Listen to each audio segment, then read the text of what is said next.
आप सर्वेने जय श्री कृष्ण। श्रीमद् भागवत महापुराण में परीक्षित महाराजे सुखदेवजी महाराजना मुखे इंद्र महाराज ने नारायणी कवच नामनी विद्या विश्वरूप नामना पुरोहिते आपी। ए नारायण कवचनो महिमा अने एमनो पाठ कई रीते कराय, शो एनो अर्थार्थ थाय, शो एमनो अर्थ थाय, ए कथा आपणे सांभळी। आगळ सुखदेवजी महाराज बोल्या, हे परीक्षित, विश्वरूप ने 3 माथा हता। एक मस्तकेथी ते सोमपान करतो, बीजाथी सुरापान अने त्रीजा मस्तकेथी अन्न खातो। ए विश्वरूप जेना वडीलो देवो हता, ए पोते देवोने भाग आपता। त्यारे देवोने भाग आपवाना मंत्रो ऊंचा स्वरथी बोलता अने तेनी मां जे दैत्यनी कन्या हती, तेना स्नेहना कारणे दैत्योने पण गुप्त रीते भाग आप्या करता। आ कपट जोई दैत्योथी डरेला इंद्रे क्रोध करीने विश्वरूपना मस्तक छेदी नाखेला। सोमपान करवाना मस्तकमांथी कंपिंजल चातक उत्पन्न थयो। सुरापान करनारा मस्तकथी कलविक नामनु पक्षी उत्पन्न थयो अने अन्न खावाना मस्तकथी तेतर पक्षी उत्पन्न थयो। ब्रह्म हत्यानो पाप टाळवा माटे इंद्रे ब्रह्म हत्याना 4 भाग करी पृथ्वी, जल, वृक्ष अने स्त्रीओने वहेंची दीधी। आ भागोमांथी एक भाग पृथ्वीए लीधो। ए एवा ठरावथी लीधो के जे मारामां खाडो पड़े ते पोतानी मेल ज पुराई जाय, मारामां खाडो रहे नहीं। हवे पृथ्वी पर जेटलो खारो भाग छे ए ब्रह्म हत्यानुं रूप छे। एक भाग वृक्षोए लीधो अने ए शरते लीधो के अमे कपाईए छतांय फरीथी उगीए। वृक्षोमां जे गुंद छे ए ब्रह्म हत्यानुं स्वरूप छे। एक भाग स्त्रीओए एम नक्की करी लीधो के बाळक जन्मे त्यां सुधी मैथुन करवामां आवे तोय गर्भने कोई प्रकारे क्षति न थाय। स्त्रीओने ब्रह्म हत्यानुं स्वरूप देखाय छे। एक भाग जळे केता पाणीए एम नक्की करीने लीधो के अमने कुवा वगैरेमां उलेच्या करवामां आवे तोय अमे तेटला ने तेटला रहीए। जळमां परपोटा ने फीण देखाय ए ब्रह्म हत्यानुं स्वरूप छे। जळमांथी परपोटा ने फीणने काढी नाखवामां आवे तो ब्रह्म हत्या काढी नाखी छे तेम समजवो। त्वष्टाए पोतानो विश्वरूप पुत्र मरण पाम्यो होवाथी इंद्रने वेरीनी भेट आपवा माटे इंद्र शत्रु नामनो अग्नि होम कर्यो। ए होमना प्रभावे भयंकर रूपधारी पुरुष दक्षिण अग्निमांथी उत्पन्न थयो। ए पुरुषे फेंकेलो एक बाण जेटला हाथ दूर जाय तेटला हाथ रोज 4 बाजू वधतो हतो। काळा पर्वतनी जेवो तेनो रंग काळो हतो। ત્રાંબા જેવા લાલ નેત્રો હતા। પગથી એ પૃથ્વીને કંપાયમાન કરતો। તેને જોઈ ત્રાસ પામેલા સર્વે દેવો 10 દિશાઓમાં ભાગવા લાગ્યા। હે પરીક્ષિત, ત્વષ્ટાના પુત્ર રૂપ અંધકારે સર્વેને ઘેરી લીધા। એ પાપીનું નામ વૃત્ર પડ્યું। દેવોએ મોટી સેના એકત્ર કરી તેમના ઉપર ચડી આવ્યા। ए देवोना सर्व अस्त्र अने शस्त्र गળી गयो। त्यारे विस्मय पामीने देवो एकाग्र चित्ते भगवाननी स्तुति करवा लाग्या। वायु, आकाश, अग्नि, जल, पृथ्वी, 3 लोक, ब्रह्मा अने अमे सर्वे भयभीत थईने जेनाथी डरीए छीए ते परमेश्वर अमारा रक्षक बनो। जे भगवाने पोतानी मायाथी अमारुं सर्जन कर्युं ए भगवान अमने आ संकटमांथी पार उतारो। हे प्रभु, अमे आपनी शरणमां छीए। सुखदेवजी बोल्या, हे महाराज, देवोए आ प्रकारे स्तुति करी त्यारे शंख चक्र गदा पद्म धारण करी भगवान दर्शन दान देवा पधार्या। सर्व देवोए पृथ्वी उपर साष्टांग दंडवत प्रणाम कर्या अने उभा थई अने देवताओए स्तुति करी। देवताओनी स्तुति सांभळी अने भगवान प्रसन्न थईने बोल्या, हे सुरगण श्रेष्ठ, हूँ तमारा उपर प्रसन्न छूं। हूँ ज्यारे प्रसन्न थई जाऊं छूं त्यारे कोई पण वस्तु दुर्लभ रहती नथी। हे इंद्र, हवे हूँ तमने एक उपाय कहूं छूं। सर्वे ऋषिओमां उत्तम दधीची ऋषि पासे जाओ अने त्यां जई तेमनो देह मागो। दधीची मुनि शुद्ध अने निर्विकार ब्रह्मने जाणी चूक्या छे। ए अथर्व वेद जाणनारा दधीची मारा नारायण कवच ने पण जाणे छे। ए नारायण कवच दधीची ए त्वष्टा ऋषिने आपेलो अने त्वष्टाए विश्वरूप ने आपेल छे अने विश्वरूप पासेथी तमने ए नारायण कवच मळेलुं छे।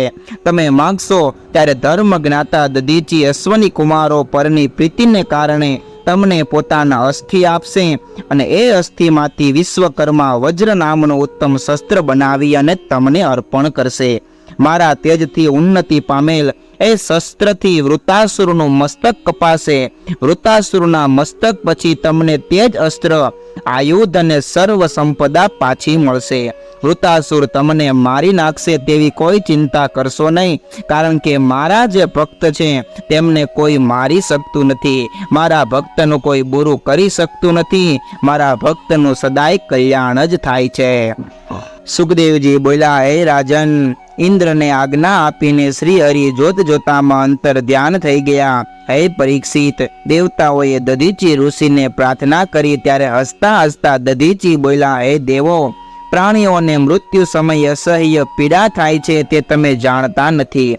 જીવવા ઈચ્છતા જીવોને પોતાનો દેહ પ્રિય હોય છે તો એ દેહ આપવા કોણ તૈયાર થાય?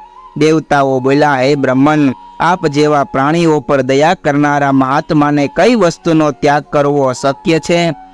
દધીચી બોલ્યા, હે દેવો, તમારી આ વાર્તા સાંભળવા માટે જ મેં પ્રત્યુત્તર આપ્યો હતો. મારો દેહ તો કોઈ દિવસ મને ત્યાગીને ચાલ્યો જ જવાનો છે ને, તો તમારી પ્રસન્નતાની અર્થે હું તેનો ત્યાગ કરું છું. સુખદેવજી બોલ્યા, હે પરીક્ષિત, આ પ્રમાણે કહીને દધીચી ઋષિએ ભગવાનમાં મન જોડી આત્માને પરમાત્મામાં લીન કરી અને પછી દેવોએ દધીચી મુનિના અસ્થિઓમાંથી વિશ્વકર્માને વજ્ર બનાવવા કહ્યું. વિશ્વકર્માએ વજ્ર બનાવ્યું અને એ વજ્ર લઈને ઇન્દ્ર ઐરાવત ઉપર સવાર થયો. રુદ્ર જેમ કાળ ઉપર દોડે તેમ મોટા મોટા દૈત્યોથી ઘેરાયેલો વૃતાસુર ઉપર ઇન્દ્ર ક્રોધે કરીને ગયો. દેવો અને દૈત્યનો મહાસંગ્રામ ચાલ્યો. વજ્રધારી ઇન્દ્રને વૃતાસુર વગેરે દૈત્યો સહન કરી શક્યા નહીં. દૈત્યો ઇન્દ્રની સેનાને પીડા કરવા લાગ્યા. ઇન્દ્રે દૈત્યોના શસ્ત્ર અને અસ્ત્રનો સહાર કરી નાખ્યો. ઇન્દ્રની સેનાએ શસ્ત્ર અને અસ્ત્રોના સમૂહ વરસાવ્યા. દેવોની સેનાને ભગવાન અનુકૂળ હતા. દૈત્યો સંગ્રામમાં પોતાના સ્વામીને છોડીને ભાગવા લાગ્યા. એટલે વૃતાસુર બોલ્યો કે, હે પુલોમાં, હે શંબર, મારા વચન સાંભળો. જે જન્મે છે તે મરે એ વાત નિશ્ચિત છે, પરંતુ યુદ્ધમાં મરવાથી આ લોકમાં યશ અને પરલોકમાં સ્વર્ગ મળે છે. આ જગતમાં બે મૃત્યુ શાસ્ત્ર માન્ય છે. એક તો પ્રાણાયામ કરી પરમાત્માનું ધ્યાન કરી દેહ ત્યાગ કરવો, અને બીજું યુદ્ધમાં પીછે હઠ ન કરી અને દેહનો ત્યાગ કરવો. હે પરીક્ષિત, પોતાના સ્વામી વૃતાસુરના વચનો મૂર્ખ દૈત્યોએ માન્યા નહીં. દેવોએ દૈત્યોની સેનાનો નાશ કર્યો. વૃતાસુર ક્રોધે ભરાય દેવતાઓને કહેવા લાગ્યો, હે શુદ્ર લોકો, નાસતા શત્રુને મારવામાં તમારો કયો પુરુષાર્થ છે? એમ કહી વૃતાસુરે ભારે ગર્જના કરી. ગર્જનાથી દેવતાઓ પૃથ્વી પર પડ્યા. વૃતાસુરને અત્યંત કોપ પામેલો જોઈ ઇન્દ્રે ભારે ગદા ફેંકી. વૃતાસુરે ગર્જના કરી તે જ ગદાથી ઇન્દ્રના હાથીના કુંભ સ્થળમાં પ્રહાર કર્યો. ઐરાવત પીડા પામીને પાછો હટ્યો. ઇન્દ્રે પોતાના હાથના સ્પર્શથી કાયલ હાથીની પીડા મટાડી. હે રાજન, વજ્ર ધારણ કરેલા ઇન્દ્રને જોઈ વૃતાસુર બોલ્યો, હે ઇન્દ્ર, તું બ્રહ્મ હત્યારો છે, ગુરુ હત્યારો છે, તારા તથા મારા ભાઈને મારનાર ક્ષત્રુ છે. હવે હું મારા ત્રિશૂળથી તારું હૃદય ચીરી નાખીશ. તારું અમોઘ વજ્ર ચલાવ. તારું વજ્ર વ્યર્થ જવાનું છે એવી શંકા કરીશ નહીં. તારું વજ્ર ભગવાનના તેજથી અને દધીચી મુનિના તપથી તીક્ષ્ણ થયું છે. તે વજ્રથી તું મને મારી નાખ. મારા સ્વામી શંકર્ષણ ભગવાને મને ઉપદેશ આપ્યો છે. એ પ્રમાણે હું એમના ચરણમાં મન લગાડી તારા વજ્રના વેગથી દેહ ત્યાગ કરી યોગીની ગતિ પામીશ.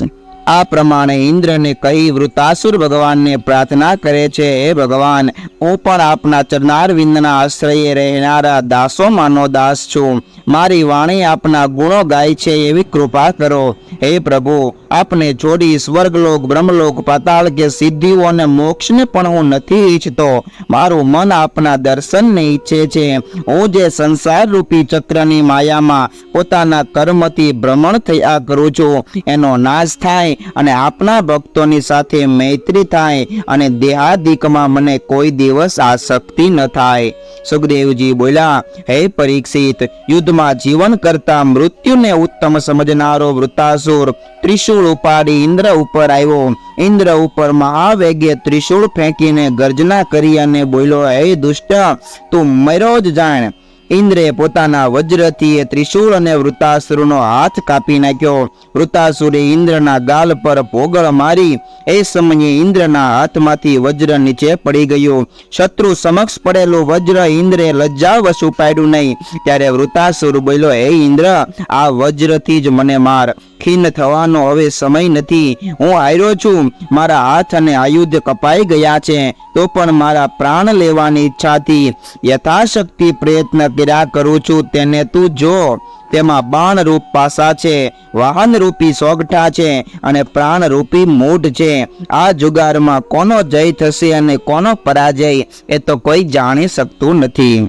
વૃતાસુરના વચન સાંભળી ઇન્દ્રે તેને નિષ્કપટ ભાવથી માન અને આદર આપ્યા. વજ્ર હાથમાં લઈને કહ્યું, હે દાનવ, તું જીવન મુક્ત છો. ઈશ્વર અને આત્માના તમે સર્વે પ્રકારે ભક્ત છો. તો ભગવાનની માયાને પાર ઉતરી ગયો છે. હે રાજા, આ પ્રમાણે વાર્તાલાપ કરતા ઇન્દ્ર અને વૃતાસુર યુદ્ધ કરવા લાગ્યા. વૃતાસુરે ડાબા હાથથી ગજવેલની ભોગળ ફેરવી ઇન્દ્ર ઉપર ફેંકી. ત્યારે ઇન્દ્રે પોતાના વજ્રથી ભોગળ અને હાથ કાપી નાખ્યો. કપાયેલી ભુજાઓ વાળો વૃતાસુર ઇન્દ્ર પાસે જઈ એના ઐરાવત હાથીની સાથે તેને ગળી ગયો. ઇન્દ્ર તેના પેટમાં મૃત્યુ ન પામ્યો, કારણ કે તેની પાસે યોગ માયાનો બળ અને નારાયણ કવચ હતું. પછી ઇન્દ્રે વજ્રથી વૃતાસુરનું પેટ ચીરી નાખ્યું. બહાર નીકળી વૃતાસુરનું મસ્તક પણ છેદી નાખ્યું. મસ્તક મહાવેગે ફરવા માંડ્યો. 360 દિવસ સુધી વૃતાસુરનું મસ્તક ફરતું રહ્યું. આકાશમાં દુદુંબી વાજા વાગ્યા. ગંધર્વ સિદ્ધ ઋષિઓ આનંદથી પુષ્પો વરસાવવા લાગ્યા. હે પરીક્ષિત, વૃતાસુરના મૃત્યુ સમયે એના શરીરમાંથી જીવરૂપી તેજ નીકળ્યું અને સર્વે લોકોએ જોયું કે એનું તેજ નારાયણમાં સમાઈ ગયું. આ પ્રમાણે ઇન્દ્ર મહારાજે વિશ્વરૂપે બતાવેલા નારાયણ કવચ રૂપી વિદ્યાના બળ વડે વૃતાસુરનો વધ કર્યો. એ પરમ પવિત્ર કથા સુખદેવજી મહારાજ રાજા પરીક્ષિતજીને 6ઠા સ્કંદમાં સંભળાવે છે. આગળ ઇન્દ્ર મહારાજનો વિજય થયો. ત્યારબાદ એમની આગળની કથા, જેમાં ચિત્રકેતુ રાજાનું આખ્યાન આવે છે, એ કથા સુખદેવજી મહારાજ રાજા પરીક્ષિતજીને સંભળાવે છે. એ કથા આપણે આગામી દિવસોમાં સાંભળીશું. એ કથા સાંભળીએ. ત્યાં સુધી આપ સર્વેને ભાવથી જય શ્રી કૃષ્ણ.